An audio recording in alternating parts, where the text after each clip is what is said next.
Balloon બેસ. આ કામ હું કરીશ. અરે તારી તબિયત તો એમાંય ખરાબ છે, તો તું ત્યાં કેવી રીતે જઈ શકે? કોઈ વાંધો નહીં, મારી પાસે રાત સુધીનો સમય છે. મારા મરતા પહેલા હું છોટુ સસલાને નવું જીવન આપીને જ જઈશ. ડ્રીમલેન્ડ જંગલમાં મિંકી ચકલી સૌથી વધારે પસંદ કરવાવાળું પક્ષી હતી, કારણ કે તેના જેવું આખા જંગલમાં કોઈ ન હતું. એકવાર મિંકી ચકલી પોતાના માળામાં બેઠી હતી. ત્યાં જ સોનું કબૂતર ત્યાં આવ્યો. મિંકી બેન, મારે તમારી મદદની જરૂર છે. મારો દીકરો ચિંકુ, કે જેને ઉડતા નથી આવડતું, તે રમતમાં ખાડામાં પડી ગયું છે. તે ખાડો તો ખૂબ જ ઊંડો છે અને તેનું મોઢું એટલું નાનું છે કે તેમાંથી હું નથી જઈ શકતો. પણ મને લાગે છે કે તું તેમાં જઈ શકે છે અને ચિંકુને બહાર લાવી શકે છે. હા, તો પછી રાહ શેની જોઈએ છે? ચાલ જલ્દી જઈએ. મિંકી ચકલી સોનું કબૂતર સાથે નીકળી પડી અને એક જગ્યાએ પહોંચી.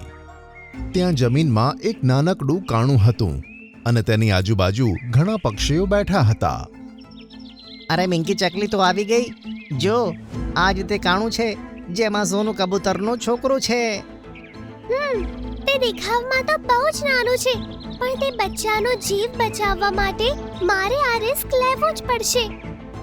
આમ કહીને મિંકી ચકલી બીજો વિચાર કર્યા વગર તે કાણામાં જતી રહી. અંદર ગયા પછી બધા પક્ષીઓ તેની બહાર આવવાની રાહ જોવા લાગ્યા. મિંકી ચકલી, તું ઠીક તો છે ને? તને ચિંકુ મળ્યો કે નહીં? આ સવાલનો કાણામાંથી કોઈ જવાબ ન મળ્યો. ત્યાં જ બધા પક્ષીઓ કાણાની નજીક આવ્યા. ત્યાં જ મિંકી ચકલી તે કાણામાંથી બહાર આવી અને બધાએ જોયું કે ચિંકુ તેના પગમાં લટકેલો છે. અરે વાહ! મિંકી ચકલીએ ફરીથી પોતાના જાનના જોખમે મારા દીકરાનો જીવ બચાવ્યો. કેટલા ગર્વની વાત છે. હું જ્યારે પણ કોઈની મદદ કરું છું ત્યારે મને ખૂબ જ સારું લાગે છે. આ રીતે મિંકી ચકલી હંમેશા જંગલવાસીઓની મદદ કરતી હતી. પણ એક દિવસ અચાનક મિંકી ચકલીની તબિયત બગડી. આ મને શું થઈ રહ્યું છે? તેનો અવાજ સાંભળી જંગલના આસપાસના પશુ પક્ષીઓ તેના માળા પાસે આવી ગયા. અરે મિંકી ચકલી, શું થયું તને? મારી પીઠમાં ખૂબ દુખી રહ્યું છે, બહુ બધું. સારું, તું ચિંતા ના કર. હું હમણાં જ ડોક્ટર વાંદરાને બોલાવું છું. થોડી વારમાં સોનું કબૂતર ડોક્ટર વાંદરાને બોલાવી લાવ્યો. અરે મિંકી ચકલી, મને ખબર નથી પડતી કે હું શું કહું અને કેવી રીતે કહું. અરે બતાવો, શું વાત છે કે તમે આટલા ગભરાઈ રહ્યા છો? મિંકી ચકલી બધાને મદદ કરે છે. આપણે પણ તેની તકલીફ દૂર કરવામાં પૂરેપૂરી મદદ કરીશું. મિંકી ચકલીનું પેટ ખૂબ જ ખરાબ થઈ ગયું છે. જો સાંજ સુધી નીલું સફરજન ન ખાધું તો તેની મૃત્યુ થઈ જશે. આ સાંભળી બધા ચોંકી ગયા અને મિંકી ચકલી પણ ખૂબ જ હેરાન થઈ ગઈ. જો નીલું સફરજન લાવવાનું હોય તો હું તે લઈ આવીશ. મને ખબર છે તે ક્યાં ઉગે છે. તમે ડરાવી કેમ રહ્યા છો? હું એટલા માટે કહી રહ્યો છું કે માણસોએ આપણા જંગલના 100 વૃક્ષો કાપ્યા, જેમાં નીલા સફરજનનું પણ તે ઝાડ હતું. તેથી હવે તે મળવું અશક્ય છે. આ સાંભળી બધા ખૂબ જ દુઃખી થયા અને મિંકીની સામે દયાભરી નજરોથી જોવા લાગ્યા. અને ત્યાં જ છોટું સસલું આવી ગયું. અરે છોટુ સસલા, આ તારી આંખમાં શું થયું? આજે સવારે જ મારી આંખમાં એવી વસ્તુ પડી ગઈ છે જેને કારણે ખૂબ જ બળતરા થઈ રહી છે. મારી આંખ પણ નથી ખુલતી. અરે લાગે છે કે તારી આંખમાં આગના ઝાડના પત્તાનો રસ પડી ગયો છે. તો હવે ઠીક કેવી રીતે થશે? જ્યાં સુધી મને ખબર છે, કાળી પહાડીની તળેટીમાં એક એવો છોડ છે જેના પર લીલા રંગનું ફૂલ ઉગે છે. જો તે ફૂલની એક પાંખડીનો રસ તારી આંખમાં નાખી દઈએ ને તો તારી આંખો ઠીક થઈ જશે. અને જો એવું ના કર્યું તો આંખની સાથે સાથે તારું કાન અને મગજ પણ ખરાબ થઈ જશે. પણ કાળી પહાડીની તળેટીમાં તો ખૂબ જ અંધારું હોય છે અને દિવસમાં પણ ત્યાં કશું દેખાતું નથી. તો ત્યાં કોણ જશે? આ કામ હું કરીશ. અરે તારી તબિયત તો એમાંય ખરાબ છે, તો તું ત્યાં કેવી રીતે જઈ શકે? કોઈ વાંધો નહીં, મારી પાસે રાત સુધીનો સમય છે. મારા મરતા પહેલા હું છોટો સસલાને નવું જીવન આપીને જ જઈશ.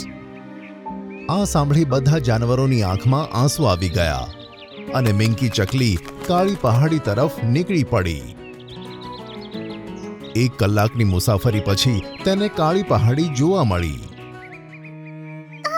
મારા પેટમાં બહુ જ દુખાઈ રહ્યું છે. હે ભગવાન, મને ફક્ત મારું છેલ્લું કામ પૂરું કરી લેવા દેજો, પછી તમારી જોડે બોલાવી લેજો.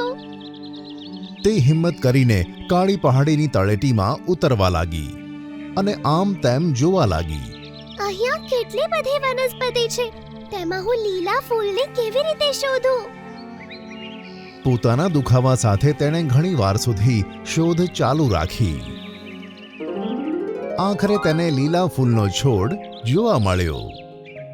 તેણે એક ફૂલ તોડ્યું, પણ જેવી તોડીને તે ઉડવા જાય છે તો તેની તકલીફ વધવા લાગી. હે ભગવાન, મને હિંમત આપો. આ દુઃખ હવે મારાથી સહન નથી થતું. હું આ ફૂલને કેવી રીતે ઉપાડું? બસ થોડી વાર માટે મારું આ દુઃખ બંધ કરી દો.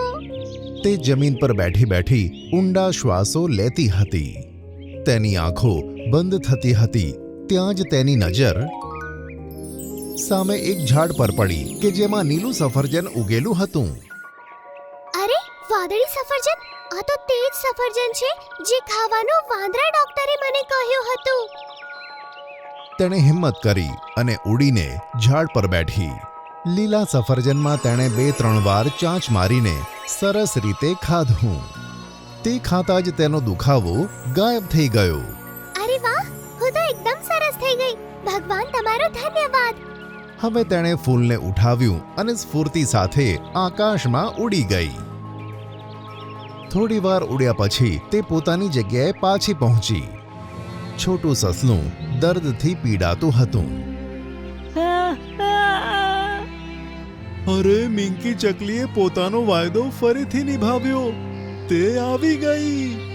ડોક્ટર વાંદરાએ મિંકી ચકલી પાસેથી તે લીલું ફૂલ લીધું અને છોટું સસલાની બંને આંખોમાં નીચોડ્યું. જેવો રસ આંખમાં પડ્યો કે સસલાની આંખો ખુલી ગઈ અને દર્દ ગાયબ થઈ ગયો. અરે વાહ, હું ઠીક થઈ ગયો. તારો ખૂબ ખૂબ આભાર મિંકી ચકલી. મિંકી ચકલી, તારા પેટનો દુખાવો કેવો છે? તું તો હવે સ્વસ્થ લાગે છે. અરે થયું એવું કે જ્યારે હું છોટું સસલા માટે ફૂલ લેવા પહોંચી તો તે ફૂલની પાસે મને વાદળી સફરજનનું ઝાડ દેખાયું અને મેં તેને ખાઈ લીધું. અરે વાહ, અરે વાહ. આ સાંભળી બધા જાનવરો એક સાથે ખુશીથી ઉછળી પડ્યા. પછી ડોક્ટર વાંદરો બોલ્યો કે મિંકી ચકલી છોટું સસલાનો જીવ બચાવવા માટે ત્યાં ગઈ હતી, તેથી ભગવાને તેની મુશ્કેલી પણ હલ કરી નાખી. હા, સાચું કહ્યું. બીજા વિશે સારું વિચારવા વાળા લોકોનું ભગવાન ક્યારેય ખોટું નથી કરતા.